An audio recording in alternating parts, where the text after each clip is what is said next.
cercherò di stare entro 15 minuti parlando di Statuto Sardo e di Assemblea Costituente, anche perché chi volesse approfondire questo tema ho portato, spero in modo sufficiente, dei saggi su Statuto Sardo e dintorno che io ho scritto dentro un progetto di ricerca con una mia classe, una quinta superiore, un progetto di storia sarda finanziato in base alla legge 26.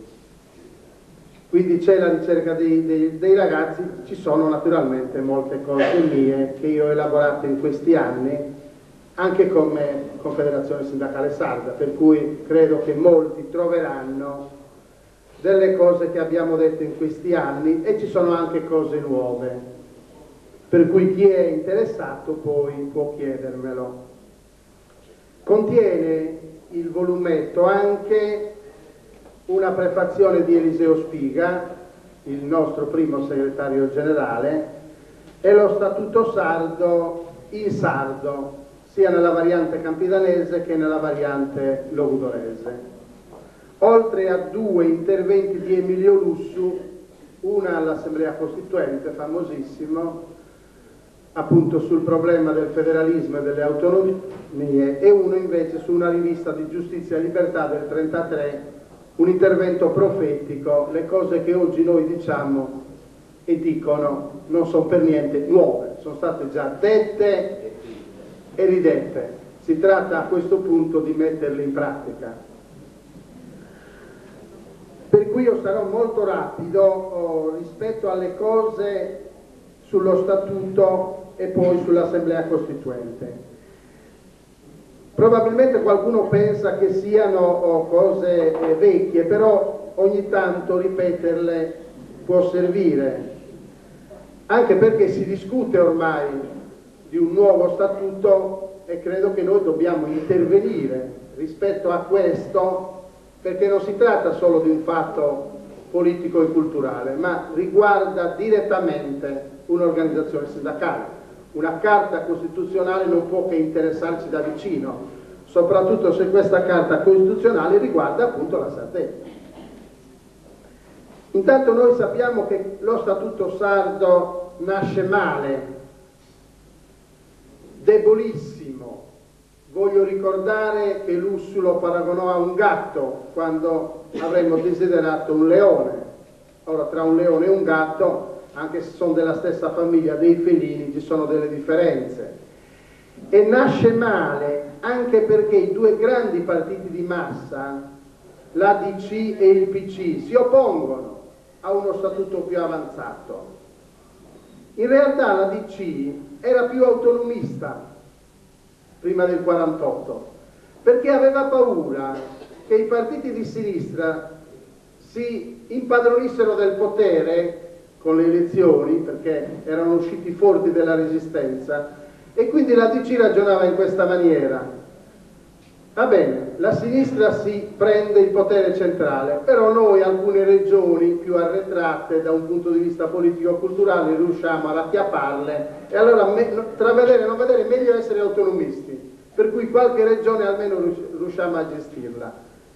Il PC prima del 48 era ferocemente anti-autonomista, perché riteneva appunto di vincere le elezioni, impadronirsi del potere e quindi diffondere le riforme dall'alto, secondo una vecchia concezione giacobinista e engelsiana centralista. Dopo le elezioni succede un fatto strano, tipico dei partiti che appunto strumentalizzano tutto e utilizzano tutto ad usum delfini.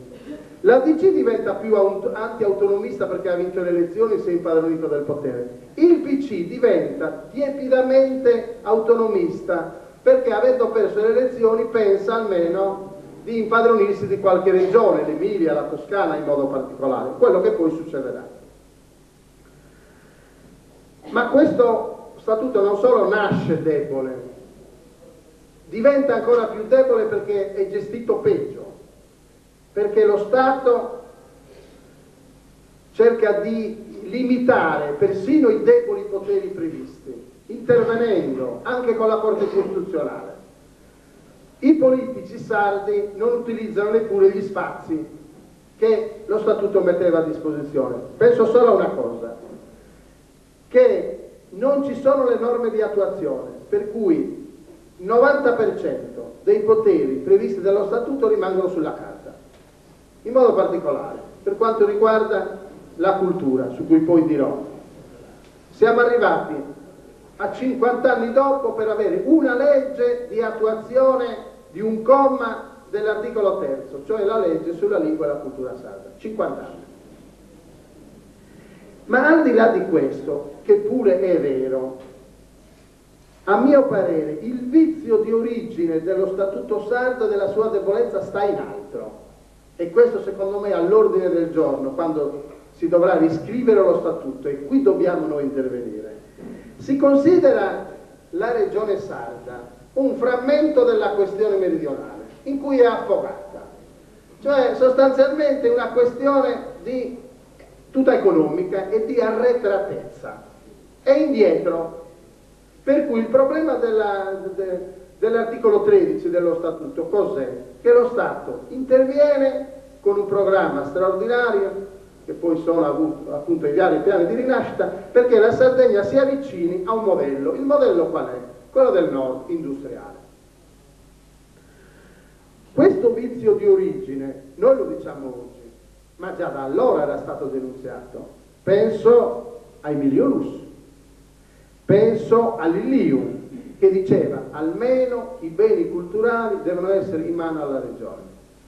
Penso poi a tutta l'opera e il pensiero in cui ho fatto una sorta di full immersion in quest'ultimo mese di Simo Mossa, che diceva esattamente: la Sardegna è una comunità ben etnica, ben distinta dalle altre componenti dello Stato italiano.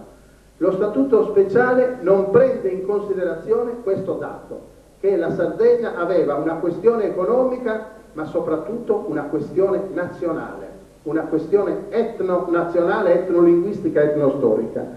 Ma veniamo alla questione economica, che qualcuno ritiene nel sindacato, sbagliando, che come sindacato sia la questione fondamentale. Ma affrontiamo anche questo.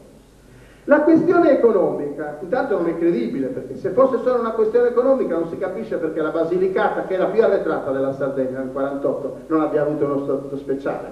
In realtà lo Stato sapeva bene che la questione sarda non era solo questione economica, però non ha il coraggio di ammetterlo, perché se lo ammettesse dovrebbe trarre le conseguenze, per esempio a livello linguistico. Non lo ammette, ma come lo risolve? Appunto l'articolo 13, lo Stato interviene. Quindi non è la Sardegna che si dota di una programmazione regionale di sviluppo economico, è lo Stato che interviene di concerto con la Regione. In realtà poi la Regione, di fronte allo Stato che programma, è o subalterna o ascara, e questo è un problema più nostro, non dello Stato, cioè dei politici sardi autocolonialisti e ascari che favoriscono quel tipo di sviluppo. Qual è questo tipo di sviluppo? È uno sviluppo di tipo neocoloniale, e cioè è vero che si impiantano le industrie in Sardegna, ma sono industrie di lavorazione di base, per cui i profitti vanno al nord, qui rimane pochissima occupazione perché le prime lavorazioni implicano poca manodopera, rimane l'inquinamento e fuori vanno i profitti e l'occupazione. È pur vero che i sindacati per 40 anni hanno detto noi vogliamo la chimica fine, noi vogliamo la chimica fine, ma c'era una sproporzione fra chi programmava quello sviluppo e noi, per cui la chimica fine se la tiene Carlo Erba a Milano, non la danno in Sardegna. La chimica farmaceutica non arriverà mai in Sardegna, proprio perché la Sardegna non ha la forza di imporre quel tipo di lavorazioni, anche perché i sindacati italiani in Sardegna lavorano con i numeri, e a loro interessa più l'occupazione e i numeri che hanno al nord che l'occupazione e i numeri che hanno al sud, per cui a chiacchiere si è chiesto la chimica fine, le terze lavorazioni. In realtà noi abbiamo sempre avuto le prime lavorazioni, che significava uno scambio ineguale. Noi esportavamo prodotti a basso valore aggiunto importavamo prodotti ad alto valore aggiunto in questo scambio ineguale noi ci impoverivamo e il Nord si arricchiva sempre di più. Per cui il problema vero era rompere questo schema, rompere la dipendenza, non pensare di avere un po' di industria anche noi per avere un po' di lavoro. Peraltro distruggendo il lavoro che noi già avevamo, perché con l'industrializzazione della Sardegna noi abbiamo distrutto le piccole e medie aziende, soprattutto nel settore agroalimentare, che non erano numerosissime ma sicuramente più numerose poi che nel periodo del boom dell'industria di Ottana, eccetera. E questa è una questione. L'altra questione è che questo statuto è vecchio, oltre che debole, fallimentare nella gestione, è uno statuto vecchio, ha 50 anni. In questi 50 anni è cambiato tutto, soprattutto è cambiata una cosa, che lo Stato sostanzialmente si sta riducendo a un ferro vecchio, perché non riesce a dare risposte e poi c'è il problema della pressione dall'alto e dal basso, dall'alto verso il trasferimento di poteri a livello europeo, dal basso verso il trasferimento di poteri a livello delle autonomie locali. Io non so bene che funzione avrà lo Stato a questo punto, a mio parere una sola, neppure di dargli in appalto la difesa, la giustizia, l'istruzione, di agire per la perequazione che ha creato, per la perequazione fra nord e sud, per fare in modo che le differenze fra nord e sud non vengano in un ipotetico federalismo in cui le regioni ognuno va per conto suo accentuate, ma vengano in qualche modo risolte. Siccome lo Stato è la causa fondamentale della questione meridionale, del divario fra nord e sud, lo Stato a questo punto può avere questa funzione di dire: io rimango con una quota delle tasse per fare in modo che chi è più debole, perché io l'ho reso debole, in una relazione che io ho preparato per il convegno su Simmomosa a Sassari cerco di dimostrare con una serie di saggi che la questione meridionale, il sud è creato dall'unità d'Italia, prima c'era in modo assolutamente marginale. Il sud diventa una colonia con l'unità di Stato, quando si decide di industrializzare il nord, di investire nel nord, di creare le ferrovie nel nord, di creare gli ospedali nel nord, di creare le scuole nel nord, e al sud si dava in appalto il controllo dei picciotti, il controllo dei contadini, privilegiando il grande latifondo, proprio perché il grande latifondo poteva controllare anche attraverso strumenti criminali tipo la mafia il voto. Ma nel sud non ci sarà alcun investimento. Tutti gli investimenti saranno per lo sviluppo del nord, di qui il colonialismo, di qui la colonia interna di una parte dell'Italia. Per cui il problema vero oggi è quindi un nuovo statuto che parta dai limiti che ha, che pensi che è uno statuto per la Sardegna dentro l'Europa, però io aggiungo dentro il Mediterraneo, perché noi non possiamo mica pensare di guardare solo da una parte, anche perché la nostra vocazione è di essere, come dire, cerniera fra l'Europa e il Mediterraneo. Io dico che ci conviene anche. Io dico che ci conviene anche se noi avessimo avuto una politica come regione nei confronti dell'area del Mediterraneo, penso alla Libia, penso all'Algeria, penso a tutti gli altri paesi dell'Africa del Nord, probabilmente ci avremmo anche guadagnato in termini proprio economici, di scambio di prodotti. Il problema è quindi i poteri di questo statuto, che partano da un dato, il riconoscimento e quindi la valorizzazione dell'identità etnonazionale dei sardi. E quindi il problema vero è la rottura della dipendenza per creare l'interdipendenza. Se a qualcuno può spaventare il termine indipendenza, almeno l'interdipendenza, anche perché io credo che in un mondo di questo tipo globalizzato il problema vero è che noi compriamo ma vendiamo anche, impariamo cultura ma anche la esportiamo la cultura. Perché andare in Europa così, in questa situazione, significa che noi andiamo come clienti, consumatori, se non servi. Allora il problema vero di uno statuto è di doti la Sardegna di tutti i poteri che le permettano di essere protagonista. Come si fa lo statuto? Non è che io non abbia fiducia dei politici sardi, non è manco questo il problema. Il problema è che i politici sardi, intanto lo statuto nuovo non l'hanno fatto. Poi dirò perché non sono manco in grado di farlo. Secondo, quando hanno tentato di farlo, addirittura istituendo una commissione ad hoc, commissione per l'autonomia, per accontentare un sardista che era rimasto fuori dalla divisione della torta, Salvatore Bonesso, hanno istituito una commissione ad hoc che ha lavorato per 2 anni, ha prodotto un documento in cui non è manco nominata la parola federalismo. In quel documento di Bonesso la parola federalismo non è nominata. A parte questo documento viene presentato in Consiglio regionale. Il Consiglio regionale non l'ha manco discusso, non dico approvato, non l'ha discusso, semplicemente l'ha messo da parte.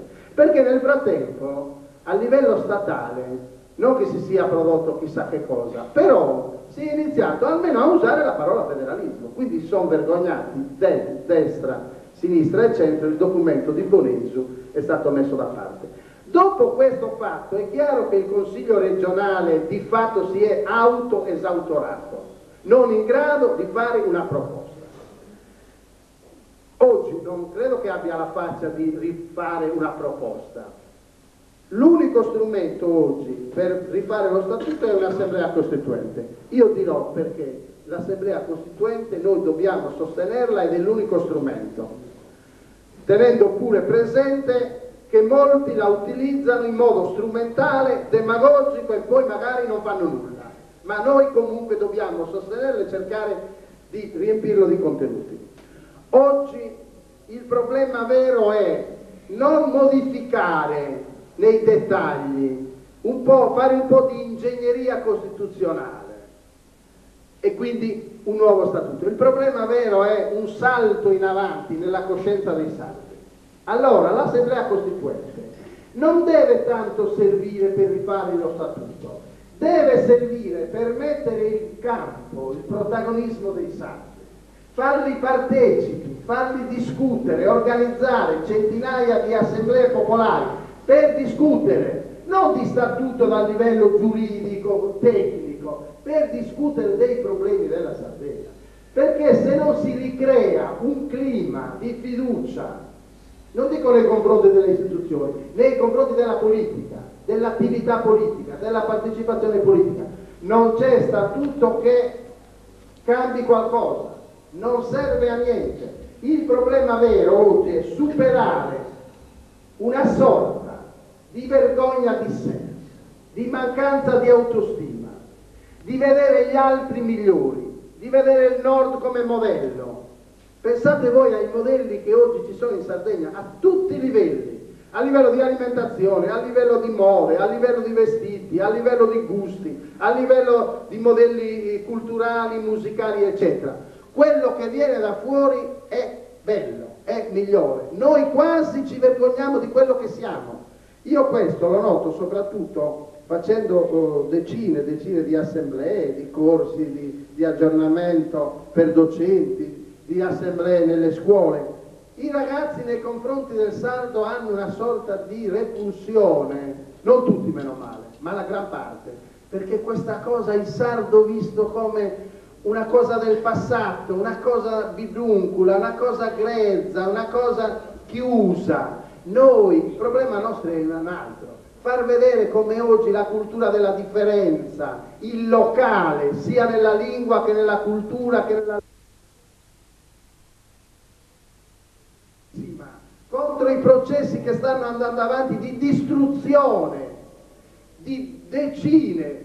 C'è un ufficio studi di Milano, Luigi Negro, famosissimo, che documenta che ogni anno scompaiono nel mondo 10 etnie e con esso 10 lingue e con esso 10 modi di vivere, modi di produrre e quindi anche proprio prodotti che stanno scomparendo perché non si stanno solo clonando i prodotti, stanno anche scomparendo modi di produrre prodotti originali, autentici e quindi più sani. C'è tutta una nuova questione che ormai riguarda il mondo, e il fatto che centinaia di migliaia di persone si muovano in questa direzione vuol dire che non è un fatto artificioso che qualche intellettuale si è inventato, a parte che i no global non sono fatti come si pensa solo da giovani, ci sono i giovani, sono fatti da anziani, ci sono leader mondiali, intellettuali, politici, penso a Chomsky, penso a Ben Bella, penso a quel contadino francese, che si stanno muovendo, ci sono teorici indiani, pakistani, che dicono che l'unica speranza per il mondo è la lotta alla globalizzazione per imporre il locale. Certo, non un locale chiuso, un locale aperto, ma che salvaguardi nell'alimentazione, per esempio, la genuinità, nella cultura le lingue locali contro le lingue imperiali, che poi sono lingue sempre più, come dire, povere. Si sta giungendo alla mancanza di comunicazione. L'inglese ormai è una lingua assolutamente, come dire, generica, mercantile, senza poesia, senza letteratura, proprio perché è la lingua del commercio, non è la lingua della comunicazione, non è la lingua del romanzo, non è la lingua della poesia.